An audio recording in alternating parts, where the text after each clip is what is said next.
아멘. 다시 아멘 합시다. 아멘. 오늘 우리가 다윗의 스토리 중에서 상당히 중요한 대목을 읽었습니다. 오늘 이 대목은 하나님께서 지금 주목하고 있는 다윗과 그리고 비록 호수아빌 망정 앞에 서 있는 그 초대 이스라엘 왕이 사울 왕이 처음으로 지금 대면하는 장면을 읽은 겁니다. 좀 더 좋은 모습으로 만났으면 좋았을 건데 별로 그렇게 유쾌하지 않은 모습으로 첫 만남이 시작되었습니다. 어떤 면에서는 갑과 을의 모습으로 만났다 이렇게 해도 되겠습니다. 왜냐하면 사울 왕은 꼭 필요한 게 있었고 다윗은 그 필요한 것을 유일하게 손에 쥐고 있었기 때문에 그렇습니다. 그래서 이렇게 만남이 이루어집니다. 오늘 여러분 이 만남은 사울 왕과 다윗이라고 하는 사람 두 사람의 만남으로 보입니다. 두 남성의 만남으로 보입니다. 지극히 개인적인 만남으로 보입니다. 그런데 이 두 사람의 만남은 이스라엘 역사에 굉장히 중요한 만남이 됩니다. 그리고 우리는 이 만남 속에 담겨져 있는 하나님의 섭리를 발견할 수 있기를 바랍니다. 오늘 우리 설교 제목을 같이 한번 읽고 들어봅시다. 시작! 한 번 더 하시죠. 시작! 하나님의 때에 하나님의 방법으로. 뭔가 여러분 딱 이 제목 자체가 우리에게 어떤 말씀을 주실지 대충 이렇게 좀 그림이 그려진 그런 제목이 되었습니다. 하나님의 때에 하나님의 방법으로 하나님이 이제 다음에 그 말을 좀 이어보면 하나님이 반드시 일하신다. 이렇게 우리가 이 문장을 마무리할 수 있을 것 같아요. 따라하시죠. 하나님의 때 하나님의 방법으로 하나님의 일을 하나님이 이루십니다. 아멘. 우리는 오늘 본문 말씀을 통해서 단 한 번의 불순종. 요즘에 불순종이라는 얘기가 참 많이 나오는 것 같아요. 여러 번의 불순종도 아니라 사울 왕의 단 한 번의 불순종.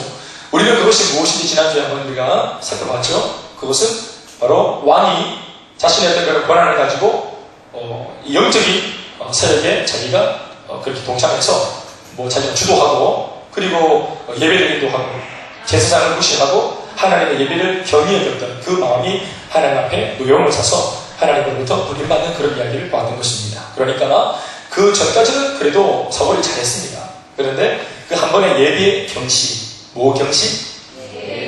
예배 경시. 예배 경시는 예배 그 시간 하나를 한 타임을 무시한 것이 아니고 바로 그 예배를 받으시는 하나님을 우리가 무시했다라고 하나님이 이것을 죄로 간주하셨던 것입니다.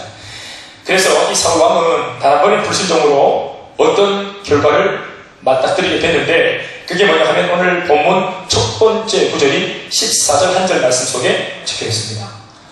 우리가 지난주에 살펴봤던 말씀 속에는 하나님의 노여움을 사서 그가 왕위에서 폐위되었다. 또 폐위될 위기에 되었다. 우리가 조금은 물리적인 어떤 그런 내용들을 우리가 다루었습니다. 하나님 앞에서 범죄하는 바람에 왕위에서 쫓겨나게 되었다. 그런데 오늘 말씀 보면은 왕위에서 쫓겨나는 것을 넘어서가지고 굉장히 지금 아주 무섭고도 치명적인 지금 결과가 지금 포착이 되었습니다. 14절 말씀 속에 뭐라고 적고 있습니까? 한 읽어봅시다. 시작!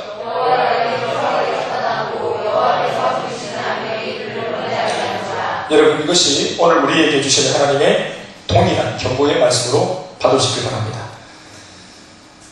사울 왕에게 임했던 하나님의 성령이 하나님의 영이라고 하는 것은 하나님의 성령을 말하는데 하나님의 성령, 하나님 당신 자신이신 성령이 그 사람을 통제하고 또 통치하고 잡고 있을 때는 이 사람이 인간인이면서도 자연인이면서도 가히 하나님 같은 일을 합니다. 사람이 하나님의 성령의 권능을 뒤집으면 자연인인데도 가히 하나님 같은 일을 하고 하나님다운 생각을 합니다. 여러분, 우리가 사람의 영혼을 구원할 수 있습니까? 이거 우리가 할 수 있는 일입니까? 사람의 영혼을 구원할 수 있습니까? 사람이? 우리가 구원을 줄 수 있습니까? 내가 그 사람에게 천국을 줄 수 있습니까?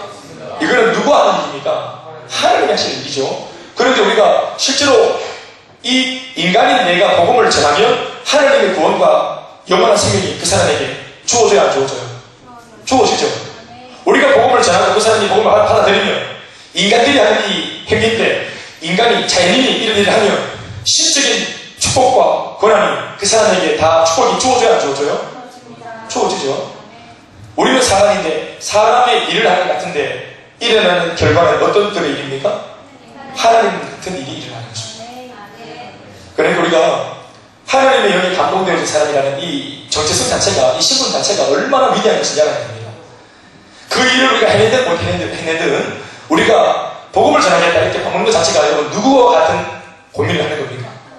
하나님 그의 고민을 하는 겁니다. 이미 신적인 고민을 하는 거란 말이에요. 그러니까 굉장히 사람의 수준이 달라지는 거예요. 그 사람 속에 뭘 담고 있느냐가 말이죠. 그런데 이 성령이 한번 딱 떠나니까 바로 그 빈집에 악한 영이 들어와 버립니다. 사울왕의 불순종 행위 단 한 번에 대한 징계치고는 어떤 면에서는 조금 심하게 지금 어떤 하나님이 지금 그러니까 대우를 하신 게 아닌가 싶은 마음이 들 정도입니다. 그러나 지난 시간 우리는 인간을 대하시는 하나님의 독특한 시선과 관점을 익히 들었습니다. 하나님이 인간을 대하는 하나님의 관전 포인트. 그게 무엇이었습니까? 하나님께서는 뭘 안 본다? 사람의 외모를 보지 않고 사람의 중심을 보시는 것입니다. 믿습니까? 그러니 하나님께서 보시는 사울 왕의 경우도 뭐겠습니까? 바로 하나님 앞에서 행위 한 번이 아니라 불순종의 행위를 그 이후에도 이 한 번을 겁없이 저지른 것으로 보아서 행위는 여러분 이거는 몇 번이나 했는지 중요하지 않고 중요한 것은 마음입니다. 만약 이 사울 왕의 마음이 병들어있다면 중심이 이미 하나님을 무시하는 마음이 이미 들어있다면 이런 예배를 경시하는 이 한 번의 불순종의 행위는 앞으로도 계속 반복될 가능성이 있어요 없어요? 얼마든지 반복이 될 수 있습니다. 그러니까 진짜로 부지중에 모르고 한 죄면 정말로 미스테이크고 실수면 이제 미소 짓고 넘어갈 수도 있겠지만 이게 마음속에 처음부터 행위보다 더 무서운 것은 생각이라는 뿌리 속에 이미 하나님을 경시하고 이미 주의 종을 우습게 여기고 하나님의 말씀을 우습게 보는 마음이 이미 깃들어져 있다. 그도 그럴 것은 자기가 초대 왕이 되었기 때문에 이스라엘 백성 가운데 아무도 왕이 된 사람이 없기 때문에 자기가 가장 먼저 그 왕이 되었기 때문에 모든 것을 자기가 누리는 그야말로 인간 세상에서는 자기가 어땠어요 지금? 하나님처럼 돼버린 거죠. 그러니까 하늘에 계신 하나님을 두려워하는 마음이 어느새부터인가 이게 약해져. 그리고 하나님의 말씀을 따라 자기를 세워준 그 주의 종도 어느 순간부터인가 무시하는 마음이 들어왔던 겁니다. 이거 여러분 사울이 계획했던 거 아닙니다. 자신이 그렇게 충고했던 것도 아닙니다. 노력하고 애쓴 거 아닙니다. 그런데 죄가 되는 까닭은 뭘까요? 자기가 계획한 건 아니지만 그런 환경이 왔을 때 이것을 이겨내지 못할 정도로 자기가 항상 하나님 앞에서 영적인 준비가 안 되는 것은 그 사람의 영적인 게으름이고 잘못이고 죄입니다. 왜냐하면 사탄이 하나님의 사람에게 시험을 걸고 공격할 것은 사실은 분명한 일이기 때문에 우리가 이런 사탄의 공격 앞에 우리가 노출되어 있는 입장이면서도 내가 성령으로 충만하게 준비되지 않은 것은 죄입니다. 어떤 면에서 기도 안 한 것도 죄지만 기도 못한 것도 죄입니다. 그게 잘못입니다. 섬기지 않는 것도 죄지만 섬기지 못하는 것도 게으름의 죄인 겁니다. 내가 은혜를 받고 내가 잘할 수 있는 기회를 내 스스로가 밀쳐내고 어느 한순간부터 어느 한 시점부터 귀를 닫고 내가 내대하는 마음이 이게 앞서니까 이게 이제 하나님으로부터 멀어집니다. 껍데기는 집사고 권사님이고 목사님인데 이게 이제 껍데기만 남아있고 그 속에 목사를 진짜로 목사되게 만들어줬던 것은 성령의 역사 아닙니까? 샐러드를 샐러드로 만들어줬던 것은 껍데기가 아니라 하나님과의 아름다운 관계 아닙니까? 그런데 이제 껍데기가 자꾸 부각되면서 나를 나되게 했던 이 모든 뿌리를 무시하고 경시하니까 이 사람이 죽정이 걸려서 바람이 딱 부니까 날아가는 것입니다. 이것이 어떻게 죄가 될 수 있겠습니까? 게으른 죄입니다. 준비하지 못한 죄입니다. 그러니까 하나님은 중심을 보시는데 사울의 중심을 딱 보니까 행위가 아니라 중심을 딱 보니까 야, 이 사울은 이런 참혹한 죄를 몇 번이고 짓겠다. 그리고 이 죄가 반복되어지면 분명히 이 죄를 재생산하는 사람이 본다는 겁니다. 죄를 여러분 최초의 사람이 짓는 게 어려워서 그렇지 어떤 사람이 죄를 딱 지으면 담대하게 지으면 옆에 있는 사람들이 저래도 된다. 저러다가 혼나지 않겠나 하나님께 벌받지 않겠나 싶은데 벌을 안 받고 하나님 침묵하시고 게다가 뭐 하나님을 무시하고 막 사는 것도 잘 되고 돈 벌고 그러면은 이걸 보고 있던 사람들의 마음속에 무슨 마음이 생기게 하면 용기가 생깁니다. 용기가. 나도 죄를 지고 싶었는데 늘 뭔가 이러면 안 되는 것 같아가지고 마음을 지키고 있었는데 막 마음대로 사는데도 잘 돼. 예, 말씀 없이도 훈련은 뭐 예배 없이도 뭐 하나님 없이도 뭐 잘 나간단 말이에요. 그러면 내 마음속에 하나님을 예배하고 있고 하나님을 뭐 섬기고 있는 이 모양새가 갑자기 초라해집니다. 나는 이만큼 하나님께 쓴 적이 있는데 그건 안 나도 친구가 나오고 그건 안 나도 친구가 나오고 성경도 자꾸 따문대고 늘 엄마 아빠한테 찝박먹고 그러니까 내가 속된 말로 미쳤다고 이런 짓을 하냐 이러면서 이제 소위 본전 생각이 나는 겁니다. 그러면 이걸 놓는 거는 하나님과 관계되었던 것을 놓는 것은 한순간이거든요. 단합. 불처럼 주님을 믿고 은혜 받고 기도가 일어나고 병이 낫고 여러분 그렇게 암을 기도받고 입으로 암덩어리를 입으로 토해냈습니다. 택시 운전수인데 목사님 기도 받고 암덩어리를 입으로 토해냈단 말입니다. 그거를 기도하던 사람이 다 봤습니다. 입으로 토해냈습니다. 그런데도 옛날 삶으로 돌아가는 것입니다. 이게 인간이에요. 기적이 일어났다고 엎어지고 난리가 나는데도 이게 있을 수 있는 일입니까? 어떻게 이 암덩어리가 목구멍을 튀어놓을 수 있습니까? 이걸 눈으로 보고도 딴짓을 하는 것이 인간입니다. 예수님이 부활을 하시는 것을 보고도 딴짓하는 것이 이게 인간입니다. 더 이상 어떤 기적을 보여줘야 될까요? 그러니까 기적으로 사는 게 아닙니다, 여러분. 인격적인 하나님의 말씀 앞에서 우리가 승복하고 항복하고 말씀 따라 순종하기로 결정을 하고 그리고 하나님 앞에 신앙생활을 지속적으로 반복적으로 배우려 합니다. 한때 욕하는 마음으로 간섭을 다 드리겠다, 하나님 오를 팔리겠다 그렇게 말하는 거 하나님 그거 듣지 않습니다. 그리고 우리가 그렇게 말한다 해서 사탄이 바깥에서 그렇게 말하는 우리를 조금 더 위협적인 존재로 느끼지 않습니다. 가소롭게 됩니다. 입술의 고백은 언제나 백지수표를 남발하는 것과 다를 바가 없기 때문에 그렇습니다. 행동과 삶으로 살아내지 않는 것은 다 아무런 의미가 없습니다. 그러나 그럼에도 그 행동을 하기 위해서는 먼저 입술의 고백이 필요합니다. 아멘. 아무튼 하나님은 사울의 중심을 보았고 그 중심을 진단한 결과 이것은 지금 뭔가 문제가 생겼다고 하나님이 판단하시고 사울을 미워해서가 아니라 사울을 사랑하기 때문에 그 왕좌에서 내린 겁니다. 다른 많은 사람들 앞에 지탄의 대상이 안 되도록 욕먹는 왕이 되지 않도록 내 삶이 왕으로서의 기쁨을 갖지 못하고 따라가지 못하면 그 자리를 내려서라도 하나님을 계속 고백하는 것이 옳습니다. 그러니까 사울 왕이 하나님께 축복을 받기 위해서는 내가 왕감이 아니라는 사실을 인정을 하고 하나님이 그 누가 될지라도 왕으로 세우는 사람을 자기가 섬기는 마음을 먹으면 겸손히 마음을 먹고 그 사람을 인정하면 두 사람 모두가 다 사는 겁니다. 그러나 시기하고 질투하고 죽여버리겠다고 말하고 이제 이렇게 공격적으로 나오면 이 사울은 이제 진짜로 하나님의 사랑에서까지 멀어지는 것입니다. 여러분 다 아시겠지만 사울은 결국은 자살해서 죽습니다. 그 영혼이 천국을 갔을까요? 지옥을 갔을까요? 누구나 알 수 없습니다. 그러나 결국 본이 되거나 모델이 될 수 없습니다. 그 마지막. 그러니까 그 하나님께서 판단하신 얘는 중심이 지금 빗나갔다 하는 그 하나님의 판단이 옳습니다. 그리고 왕위를 내려놓고 근거 들지 말고 이제 정말로 백의종군에서 정말로 밑바닥에 서 다시 이름 없이 빛도 없이 하나님의 말씀을 하나하나 배워갔으면 아마 사울도 괜찮은 인생을 살았을 겁니다. 근데 인간이라는 것이 한번 이게 권력의 맛을 보면 못 놓는 것입니다. 돈의 맛을 딱 보면 못 놓는 거예요. 주일날 같이 한 오후의 맛을 딱 보면 이 지하실에 못 있는 거예요.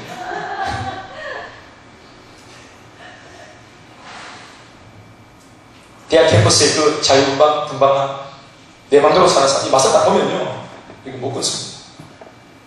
그러니까 이제 예수 믿고 막 지지 울고 막 지지 싸고 그러면은 그 하시는 아직도 그거 못하냐. 지금 나이가 몇 개인데 아직도 그러잖아요. 찍혀서 거기 이게 유체보니까. 그래 기도 열심히 하는데 세상 치고 보는 겁니다. 그렇게 열심히 하네. 지지해가지고 그래 어떻게 직장을 다니고 있나 백수야. 더 지지해버려. 이게 세상 사람들 맞죠? 그게 결국 지지하는 게 아니거든요. 더 롱런하기 위해서 지금 잘 준비하고 있는 것입니다. 근데 그걸 이렇게 자기가 누가 그렇게 말해서가 아니라 기도하는 사람 자기가 지금 그렇게 하는 겁니다. 여기서 우리가 잠시 짚고 가야 할 것이 뭐냐 하면 14절 말씀에 나오는 표현인데요. 하나님이 부리시는 악령이라고 하는 말씀입니다. 그러면 하나님이 성령을 거두시고 악령을 보냈다. 이제 성령이 있고 악령이 있는 거 보니까 우리 예수 믿는 사람들도 성도도 있고 악도도 있는 것 같아요. 되게 있는 것 같아요. 그럼 보세요. 이게 무슨 하나님께서 집에서 성령도 키우시고 악령도 키우시면서 사람들을 보고 입만 따라 성령도 보냈다 악령도 보냈다 이렇게 하는 겁니까? 악령은 부린다 이렇게 표현했는데 어떻게 생각하십니까? 부린다는 말은 뭐예요? 키운다는 말이거든요. 집에서 키우는 사냥개 같은 느낌이 들죠. 정말로 이 하나님이 이런 사냥개를 키우고 계시다가 말 안 들을 때 이 사냥개를 이렇게 풀어가지고 우리를 개박으로 주고 이렇게 하시는 무서운 하나님이십니까? 이 말은 뭐죠? 악령은 말할 것도 없이 사탄을 말하는 건데 그럼 하나님이 사탄을 키우고 부리신다 이렇게 말할 수 있는 겁니까? 그게 아니고 이 말씀은 사탄도 하나님의 피조의 영역 안에 있다는 것을 의미하는 것입니다. 그러니까 하나님의 통치와 보호의 영역이 거두어지면 이내 곧 사탄의 검은 손이 슥 그 사람 인생 속으로 들어오는 것입니다. 그러니까 이런 영적 세계의 현장을 오늘 하나님이 단적으로 보여주고 있는데 하나님이 이제 직접 막 주도해가지고 악령을 사람들 마음속에 집어넣는 건 아니지만 언제나 악한 영들이 이 세상에 있으면서 모든 사람들을 신령 속으로 인생 속으로 들어가려고 호시탐탐 노린다고 했습니다. 우는 사자와 같이 이게 악령이거든요. 그런데 하나님께서 이 성령을 거두면 그 사람 속에 반드시 악령이 들어가는 것입니다. 그리고 이 모든 것은 하나님 아버지의 눈동자 앞에서 허용되는 범위 안에서 일어난 일입니다. 사탄의 역사도 그들의 활동도 하나님의 허용하는 범주 안에서 일어난다 이 말입니다. 그래서 부린다 이런 표현을 쓰는 것은 하나님의 통치의 영역 안에 마귀가 있다는 것을 말하는 것입니다. 그러니까 여러분들이 영적으로 복잡하게 생각할 것 없이 뭐 악령도 있다고 그럼 어떻게 되는 거고 하나님이 악령을 부리고 머리한테 너 저렇게 하는 거다 복잡하게 생각할 것 없이 내가 하나님의 사랑으로 서 있고 하나님의 성령으로 살아가는 사람이 되면 됩니다. 뭐 복잡할 게 있습니다. 뭐 악령 부리든 뭐 키우든 뭐 불에 굽든 뭐 상관있습니까? 우리가 하나님의 성령으로 붙들린 사람이 되면 되죠. 중요한 것은 하나님의 성령이 거두어지면 이내 곧 우리들한테 많은 일들이 일어납니다. 많은 일들이 일어납니다. 이것이 이제 종이 한 장 차이입니다. 종이 한 장 차이. 그러니까 불순종하면 하나님의 영적인 보호의 이 장막이 거두어지는 것입니다. 하나님께서 보호하고 있던 이 보호의 장막이 거두어진다. 보호의 장막이 거두어진다. 이 표현은 특별히 그 존 비비어 목사님 쓰신 순종이라는 책에 나오면 그런 표현이 나오죠. 하나님의 보호의 장막이 거두어진다. 그러니까 죄를 지으면 사탄의 사술에 의해서 속아 넘어가고 우리가 죄를 짓게 되면 하나님의 보호의 장막이 사라집니다. 그 순간 악한 영들이 바로 백지 하나 차이기 때문에 바로 들어오는 것입니다. 그래서 역사하고 생각 속에 마음속에 역사하고 시험을 걸고 하는 것입니다. 그러니까 하나님의 보호 영역이 거두어지지 않도록 우리가 말씀 가운데 순종하는 것은 중요한 것입니다. 순종이라는 것이 뭡니까? 언더커버 뭘 따른다 시킨 대로 한다 이런 뜻이 아니고 하나님의 그 은혜와 보호의 장막 안에 우리가 거하는 것이 순종입니다. 그러니까 순종은 우리가 뭐 굴욕적으로 고개 숙이고 뭐 놓고 포기하고 이런 개념이 아니라 더 적극적인 개념으로는 긍정적인 개념은 하나님의 은혜의 보호 안에 들어가는 것입니다. 내가 나를 책임지는 것을 내가 포기했다는 것이 뭡니까? 하나님께서 나를 책임져달라는 말이죠. 그러니까 내가 나를 포기하면 하나님이 나를 책임지는 것입니다. 그런데 내가 끊임없이 하나님의 보호를 믿지 못하고 신뢰하지 못해서 내 인생 내가 다 들어가겠다 이러고 다니면 그게 멋있는 것처럼 보이지만 보호의 장막이 벗겨지는 것입니다. 죄가 그렇게 한다. 그랬더니 오늘 이 사울왕이 완전히 비참한 인생이 되어버렸습니다. 그리고 실제로 악령이 들어와서 어떤 모습으로든지 사울왕이 귀신 들려가지고 아주 고생하는 모습들을 그렇게 보여주고 있는 것입니다. 자, 이런 일이 있었을 때에 한 사울의 신하가 좋은 정보 하나, 영적인 정보 하나, 지금 사울이 꼭 필요한 정보 하나를 흘립니다. 그 흘리는 정보가 뭐냐? 15절 말씀 읽어봅시다. 시작. 사울의 신하들이 그에게 이르되 보소서 하나님께서 부리시는 악령이 왕을 번뇌하게 하온즉. 그러니까 어떻게 신하들이 지금 아이디어를 내냐면 16절 말씀에 수금을 잘 타는 사람을 구해가지고 그가 찬양을 하면은 이 악한 영이 떠나갈 수 있다 하면서 정보를 사울왕에게 주는 것입니다. 게다가 이 신하의 고백을 듣고 나서 또 옆에 있던 소년 중에 한 종, 어린 종 하나가 18절 말씀에 이 신하의 말에 플러스 알파로 뭔가를 하나 더 정보를 덧붙여가지고 이 정보를 극대화시킵니다. 18절에 시작. 소년 중 한 사람이 대답하여 이르되 내가 베들레헴 사람 이새의 아들을 본즉 수금을 잘 탈 줄 알고 용기와 무용과 구변이 있는 준수한 자라 여호와께서 그와 함께 계시더니 하더라. 아멘. 주님 분명히 주님은 외모를 보지 않는다. 보니까 예매도 괜찮은 것 같아요. 준수한 자. 그러니까 다윗을 평소에 알고 있던 소년 하나가 친구인지 동네 알고 있는 지인인지 이 소년 하나가 왕궁에 있었던 겁니다. 그 신하가 수금을 잘 타는 사람이 필요하다 이러니까 옆에 있던 그 몸종 하나가 수금 그러면 다윗이지 이게 잘할지 하고 그 얘기를 했던 겁니다. 그러니까 이 정보가 급겨워져서 사울왕이 그 정보를 덥석 물게 됐죠. 그러면서 사울이 전령을 선물 가득히 안켜가지고 이세의 집으로 보내가지고 특별히 첫째부터 일곱째는 다 빼고 마지막 다윗을 뭐라고 부르죠? 사울왕이 그 양치는 자를 여기 보내라 이렇게 말합니다. 그러면서 아무런 가치가 없던 양이나 치고 있던 양동이나 치고 있던 다윗이 이제 명실상부 역사의 무대 위로 지금 부름받아서 세워지게 되는 그런 이야기를 우리가 읽어보죠. 사랑하는 여러분, 악령에 시달리는 사울 왕은 이 문제를 해결하기 위해 모든 방법을 찾던 중이었고 마치 이 분야의 정보를 가진 신하 한 사람이 다윗을 얘기하는 듯한 말을 했고 그리고 마치 어린 남종 하나가 특별히 그 조건에 해당하는 사람이 다윗이라고 이름을 이제 그렇게 거명을 했고 그리고 마침내 이 다윗이 역사에 무대에 서게 됐는데 놀라운 것은 마치 하필이면 다윗이 그만한 때에 악한 영을 쫓을 만큼의 영성이 있는 음악가였다는 것입니다. 하필이면 15절 16절 말씀입니다. 우리가 읽은 바와 같이 그러니까 사울왕에게 꼭 필요한 것이 다윗에게만 있었습니다. 바로 이 기가 막힌 상황 때문에 다윗이 갑자기 왕족과 한솥밥을 먹는 자리 그 찬란한 역사의 중심 무대 위로 든든하게 이르는 것입니다. 우리 19절과 20절 다 읽어봅시다. 사울이 시작. 사울이 전령들을 이세에게 보내어 이세가 떡과 한 가죽 부대의 포도주와 염소 새끼를 나귀에 실리고 그의 아들 다윗을 시켜 사울에게 보내니 다시 아멘합시다. 그리고 진짜로 다윗이 딱 등장해서 첫 딱 대면했는데 사울 왕이 보기에도 흠모할 만큼 사랑이 가고 애정이 가는 아주 그런 영적으로 고통하는 그런 다윗이었습니다. 그래서 다윗을 사랑하게 되죠. 그리고 실제로 다윗이 연주를 딱 하고 찬양을 했더니 바로 그 찬양이 딱 올릴 즈음에 사울 왕에게 임했던 악한 영들이 두려워 떨고 도망가 버렸습니다. 치유가 됐죠. 할렐루야. 자, 이게 오늘 말씀 이야기입니다. 자, 그러면 오늘 이 이야기가 우리에게 주는 영적인 교훈이 뭐가 있을까요? 우리는 오늘 이 말씀 속에서 무슨 하나님의 음성을 들어야 할까요? 제가 몇 가지 여러분들에게 힌트를 주면서 좀 생각 좀 하라고 이렇게 생각거리를 던졌는데 여러분 그것보다 더 중요한 것은 한 가지입니다. 이게 뭐냐 하면 이 기가 막힌 상황의 연출이 하나님으로부터 만들어졌다는 것입니다.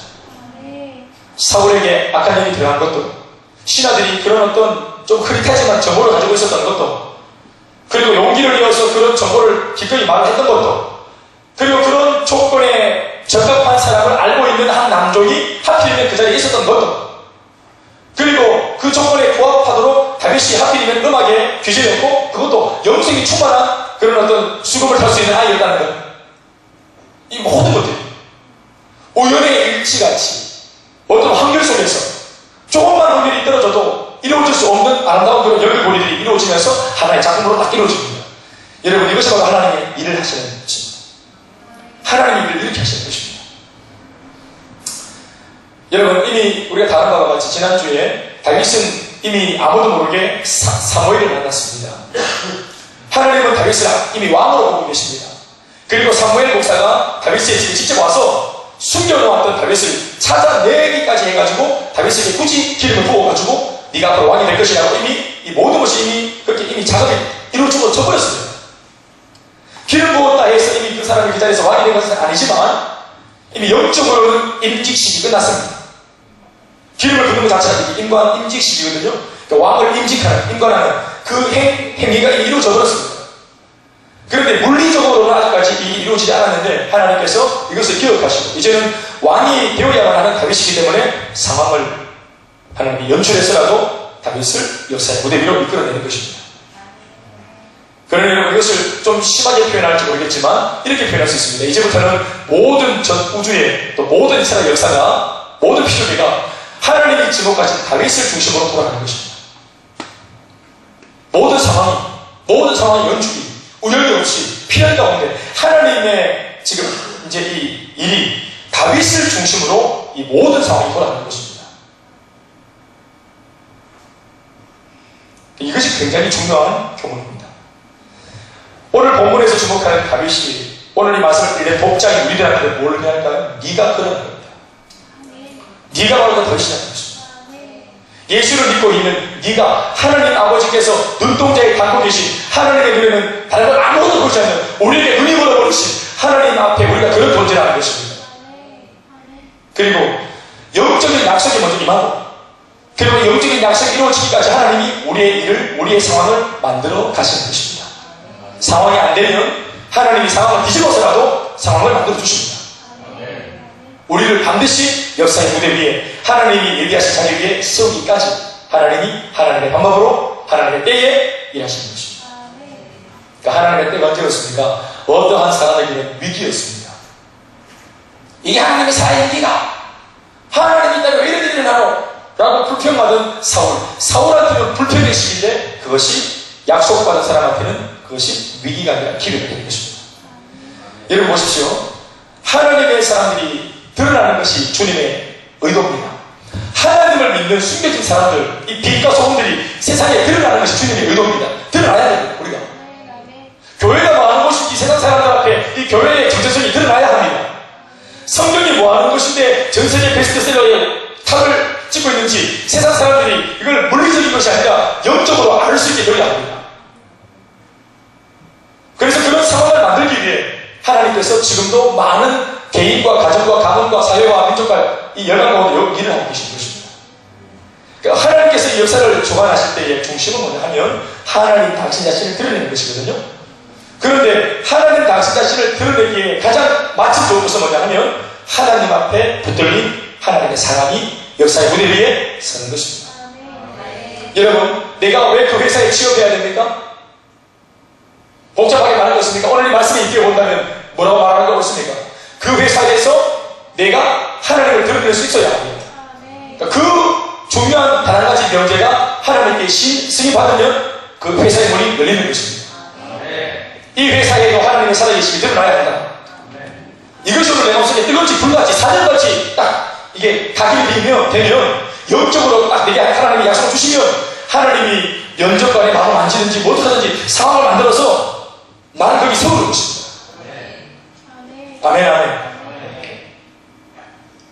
그러니까 이것이 정말 예수 믿지 않는 사람들 보면은 열받을 정도로 하나님이 편애한다 싶을 정도로 하나님이 그렇게 예수 믿는 사람들을 중심으로 역사를 움직여가는 것입니다. 그러나 문제는 그리고 전제는 다윗이 준비가 되었기 때문에 그렇게 하나님이 일을 하신 것처럼 오늘 교회가 정말로 문 열어주고 역사로 내 위에 변화시켜주면 이 교회가 하나님의 기회를 주시면 복음의 바통을 들고 달려가서 정말로 일을 낼 수 있는다. 내가 정말로 준비가 되어서 하나님이 회사를 열어주면 내가 바로 뛰어들어가서 회사에서 돈벌이하고 승진하는 것에만 정신이 팔리는 것이 아니라 정말로 내 영적인 복음을 지켜낼 수 있는 사람으로 내가 준비가 되어 있는다. 이것이 전제가 되면 하나님도 상을 바꿔서라도 일하시는 겁니다. 그런데 하나님께서 얼마나 많이 쏟아붓셨나요? 일자리 주고 계급장 주고 훈장 주고 물질 주고 축복 줘서 그들이 얼마나 많이 배은만족하고 돌아선단 말입니다. 역사의 무대에 올라왔는데 그 무대 위에서 주인공 같지 못하게 막 대상을 싣고 뭐 어설프게 연기를 하고 그 얘기 안 되고 손을 나갔다는 하고 나는 나쁘지. 이제 사울의 드라마를 아무도 안 보는 것입니다. 주인공이 주인공 같아야 사람들이 그 주인공을 보는 거죠. 엑스트라가 만 명이 있어도 사람들은 팬들은 주인공 보러 오는 거 아닙니까? 주인공 보러 가는 거잖아요. 그런 것처럼 도민준이가 가기 싫으니까 도민준 보러 가는 거 아니에요? 전지현 씨 보러 우리가 TV를 거두시키는 거 아닙니까? 옆에 뭐 이상한 거 많은 분들 왔다 갔다 하지만 그와 같이 우리가 주인공으로 섰는데 주인공다운 어떤 기품이 없고 내용이 안 갖추어져 있죠. 그러면 사실은 이러한 준비 안 된 사람이 역사무대에 서는 것 자체가 이미 하나님을 보여주고 있는 겁니다. 수술할 수 있는 기술이 아무것도 없는데 이게 배를 갈라하는 이런 수술 환자 앞에 내가 메시지를 줄 수 있다는 것 자체가 이게 나도 곤욕이고 그 사람도 지금 벌받는 겁니다. 준비되면 하나님이 세우는 겁니다. 어떻게 해서라도 상황을 만들어서라도 세우십니다. 왜냐하면 지금 하나님이 그런 사람들을 지금 찾고 계시고 하나님께는 그런 사람이 필요하기 때문에 그렇습니다.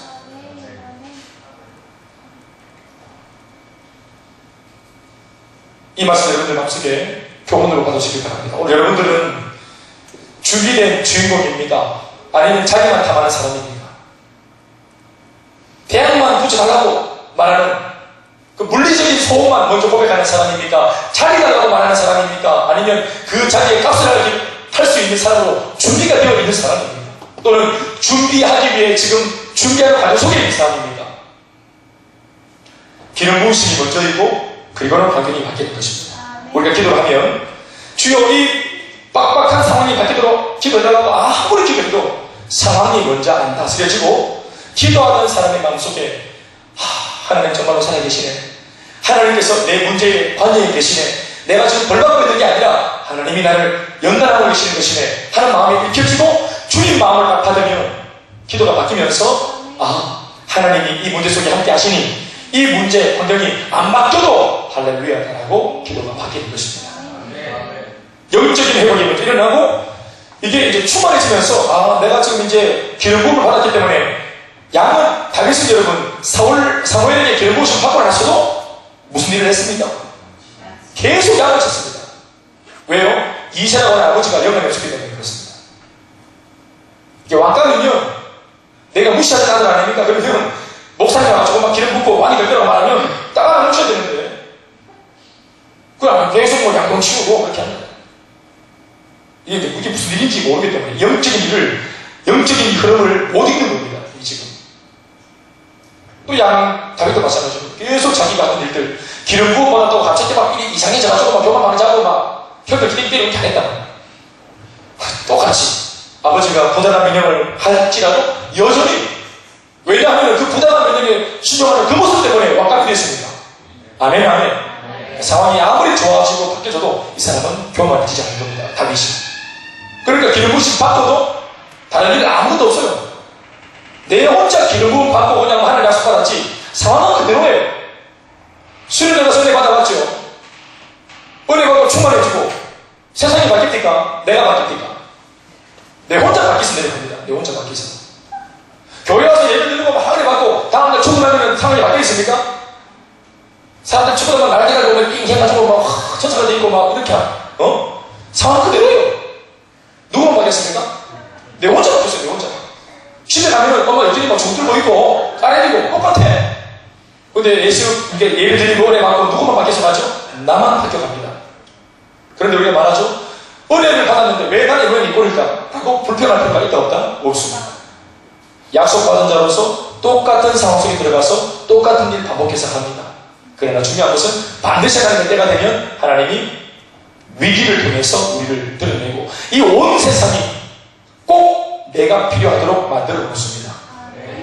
우리 집 안에서 반드시 어떤 상황을 통해 예수 믿는 딸이, 예수 믿는 아들이 반드시 이 문제를 해결할 수밖에 없도록 소리를 낼 수밖에 없도록 역사 무대 위에 하나님이 상황을 딱 만들어 놓고 우리를 딱 쫓아갔습니다.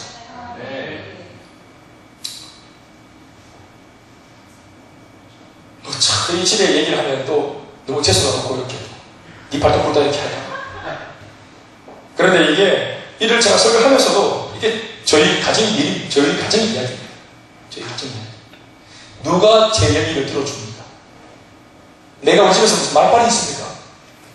30몇 들어 백성들 내가 무슨 말을 합니까? 늦게 또 신학을 하고 공부를 해가지고 30몇 들어 여전히 그냥 아버지한테 엄마한테 이거 용도사 다 갔어. 뭐 말빨도 없고 뭐 말처럼도 없고 또 친구들은 저보다 막 차 씩씩 먹어 다니고 그러니까 나는 막 100번 타고 그래서 막 100번 타고 다니고 여자친구 그렇게 남자친구 이렇게 들러 사는 거. 또 아버지 거기를 밥 먹으면 막 카드 지시 긁으면서 밥도 사고 나는 언제나 한결같이 얻어먹고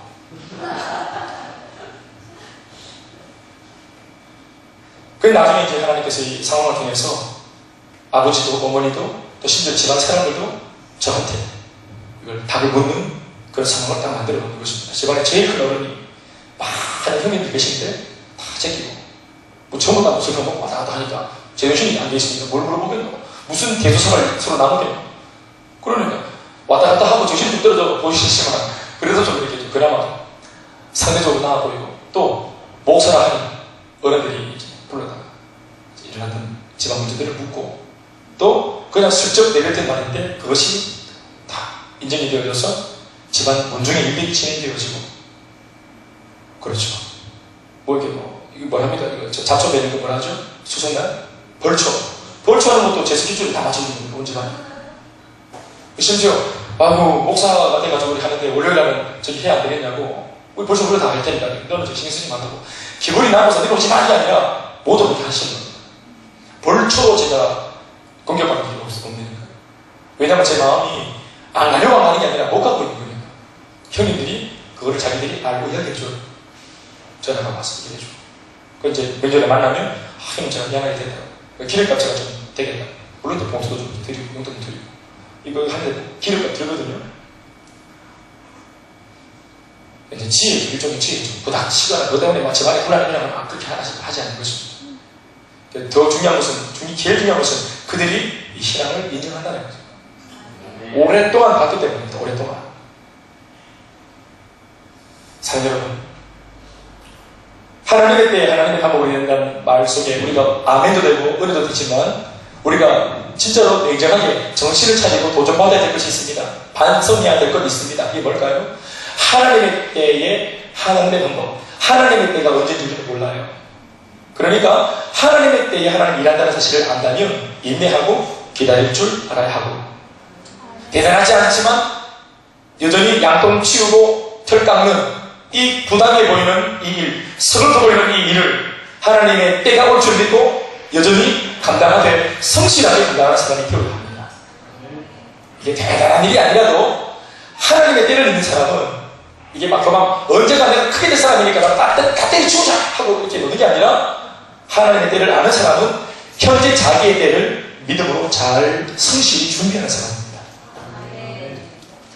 내가 학생이라면 학생의 신분에서 직장을 다니다면 직장에서 하나님이 책임져 주니까 막 그냥 다 때려치고 그냥 막 산으로 올라가고 머리 까고 이렇게 머리를 아팠지만 그렇게 하는 것이 아니고 내 삶의 현장 하던 일들 그리고 그게 있는 관계를 더 내가 친절하게 성실하게 잘 감당하기로 마음 잡수셔야 합니다. 그리고 하나님의 방법으로 하니까 이 말은 뭐냐 하면 나의 지혜로는 헤아릴 수 없는 겁니다. 이게 지금 하나님이 지금 하는 일인지 뭔지 우리가 모른다는 말입니다. 영적으로 깨어있지 않으면 지금 이 환경이 이 상황이 이게 지금 사람들은 전부 다 이게 막 갑자기 일어난 일이라 가지고 놀라서 막 그냥 허물하고 있을 때 내가 영적으로 깨어있지 못하면 지금 하나님이 하나님의 방법대로 일하고 있다는 사실을 우리가 해석을 못하면 못 알아듣는 것입니다. 사울이 미쳤다더라. 귀신 들려가지고 막 왕이 막 침치기 열고 돌아다니고 이런다더라. 아이고 왕이 그러면 나라가 뒤숭숭하고 뭐고 모든 사람이 이렇게 불안해할 때 다윗은 이게 하나님의 때인 것을 알아먹는 것입니다. 그러니까 왕이 나를 딱 부른다 그럴 때 미친 왕이 부른다 그러면 얼마나 겁이 나겠네요. 그런데 수금을 딱 들고 가는 것입니다.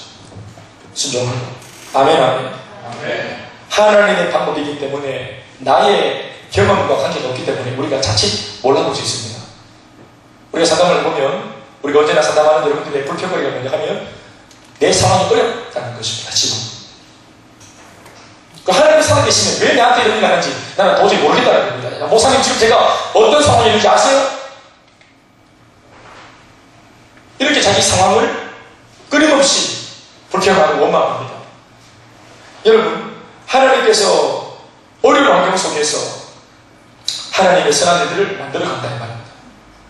그리고 아무도 그 일을 몰라서 방법이 없을 때에 하나님 앞에 영적으로 관계를 맺고 있는 우리를 그 현장에 보내시는 까닭은 우리를 어렵게 만들려고 하는 게 아니라 우리가 열쇠기 때문에 보내는 것입니다. 그러면 어쩌면 여러분 우리가 이제 앞으로는 기도를 이렇게 하면 안 돼요. 제가 한 번씩 여러분들한테 예를 들었지만 우리 오늘 군대 가 있는 영준이가 이러고 있는데 하나님 전화 와서 목사님 하나님 안 살아계실 것 같아요. 왜? 군에 와보니까 전부 다 술꾼이고 전부 다 개차반이고 막 예배도 못 드리고 한번 예배 드려야 되면 두들겨 맞아야 되고 진짜 열악한 상황이에요. 하나님이 살아계시면 나를 왜 이렇게 보내셨을까요? 하고 이 상황에 대해서 이걸 해석을 못하는 거죠. 여러분, 술꾼들이 있고 개차관들이 있고 그렇게 험한 사람들이 있고 그런 문제 많은 지금 지역이기 때문에 하나님의 아들 영준이를 보낸 겁니다. 그렇지 않습니까? 왜요? 그 어두운 곳에 영준이가 빛이기 때문에 빛을 보낸 거예요. 그 썩어가는 그 자리가 소금이 들어가야 되기 때문에 소금 같은 영준이를 보낸 겁니다. 그러니까 우리가 기도할 때 우리 아들 하나님 군대 보낼 때 영준이 하나님 신뢰가 조직되어 있고 예수 믿는 사람들이 주변에 많이 있고 서리마사가 장로님이 되게 하시고 이런 기도를 하면 돼요? 안 돼요? 안 됩니다. 신학교가 가지고 문제 있고 척박하고 어렵고 피폐한 환경 속에 내가 가는 것이 맞아요. 그게 하나님의 일입니다. 이게 하나님께서 일하시는 방법이구나. 내가 이해가 안 돼도 내가 해석이 안 돼도 우리가 복음 안에 믿음 안에 약속받은 사람으로서 하나님께 한 번 더 물어보면 이 베일이 딱 벗겨지면서 하나님의 의도를 우리가 알 수 있는 것입니다. 만약 이와 같다면 우리가 결단코 어떠한 상황 속에서 우리가 불평하고 원망하지 않을 수 있는 것입니다. 이거 아멘 하십시오. 좋은 환경이 되고 불평거리가 없어서 불평을 안 하는 모습은 신앙이 없어도 100이면 100 다 하는 겁니다. 우리가 그렇게 가는 게 뭡니까? 눈에 보이지 않는 하나님의 영의 눈으로 눈에 보이는 이 상황을 해석 못하는 사람들은 불평할지라도 그 속에 하나님의 섭리하심이 뭔지 유일하게 알아먹는 것이 우리이기 때문에 우리는 다른 관점으로 이 상황을 해석하는 것입니다. 그리고 불안해하는 사람들에게 심지어 평안의 복음을 전할 수도 있는 것입니다. 집이 끝났다는 거예요. 이미 이 정도면 끝났다. 그런데 딱 사당을 왔을 때에 그 가정을 딱 들어보면 세상적으로는 진짜 소망이 없고 끝이 나는데 우리의 입에서는 뭐가 나옵니까? 아니다. 반드시 역전할 수 있다. 이거 회복될 수 있다. 제가 만났던 열린모임에서 만났던 많은 사람들에게 제가 수도 없이 했던 말입니다. 회복될 수 있다. 근데 이렇게 말하면 유일하게 누가 잘 알는 줄 알아요? 그 문제를 만난 당사자인 그 사람은 안 믿습니다. 말씀 뵙겠습니다. 기름 부음 받은 종, 그 사람 중심으로 세상은 돌아갑니다. 그리고 반드시 하나님의 때에 당신의 약속을 지키시고 또 하나님의 방법으로 당신의 약속을 주님이 성취하고 이루십니다. 하나님은 반드시 살아계셔서 우리 위해 하나님이 한번 약속을 하신 사람을 위해 반드시 일하십니다. 심지어 약속받은 우리가 잊어도 약속받은 나는 잊어도 약속하신 하나님은 일하십니다. 일하십니다. 야곱에게 나타나신 하나님께서 뭐라고 말씀하십니까? 인생 방황하고 인생 다 말아먹은 인생 패배자가 되어버린 그 야곱을 향해서 주님 나타나셔서 하나님이 제일 먼저 하시는 말씀이 뭔지 아세요? 자기를 소개하실 때 나는 아브라함의 하나님, 이삭의 하나님, 바로 너의 조상의 하나님이다. 이렇게 말합니다. 왜 그런 말을 하나님께서 하실까요? 야곱을 만나실 때? 왜 야곱의 할아버지 아브라함을 덜먹거리고 왜 야곱의 아빠 이삭을 덜먹거리면서 말씀하실까요? 내가 오늘 너를 도와주게 온 이 이유는 이미 내가 너희 할아버지 아브라함과 한 약속을 내가 기억하고 지키기 위함이라. 할아버지와 약속하신 것도 손주때 가서 하나님의 때에 주님이 이루시는 것입니다. 그래서 하나님이 야곱에게 가셔가지고 아브라함의 하나님, 이삭의 하나님 이렇게 말하면서 이제 그런 내가 이제는 너의 야곱 너의 하나님이 되어주러 왔다 이렇게 말하는 겁니다. 내가 이 자손을 망하지 않도록 번성하도록 내가 해주겠다는 약속을 너희 할아버지 아브라함에게부터 했는데 아브라함의 땅이 없고 아버지도 그 약속을 잊어버렸고 너도 그 약속을 듣지 못했을지라도 나는 그것을 기억하고 네게 그 약속을 이루러 왔다는 것입니다. 이게 여러분 신받는다는 거예요. 그리고 그 약속이 여러분 바로 예수를 믿어서 영적인 아브라함의 자손이 되어 있는 우리들에게 주님이 앞으로 이루어 주실 약속이기 때문에 그렇습니다. 반드시 주님이 일하시고 지금도 일하고 계시고 앞으로도 일하실 것입니다. 오늘 이것이 여러분들에게 인생을 살아가는데 든든한 버팀목이 되고 자신감이 넘치는 여러분들을 만들어주는 어떤 그런 든든한 배경이 될 수 있길 바랍니다. 앞으로 반드시 열릴 것입니다. 하나님의 때에 하나님의 방법으로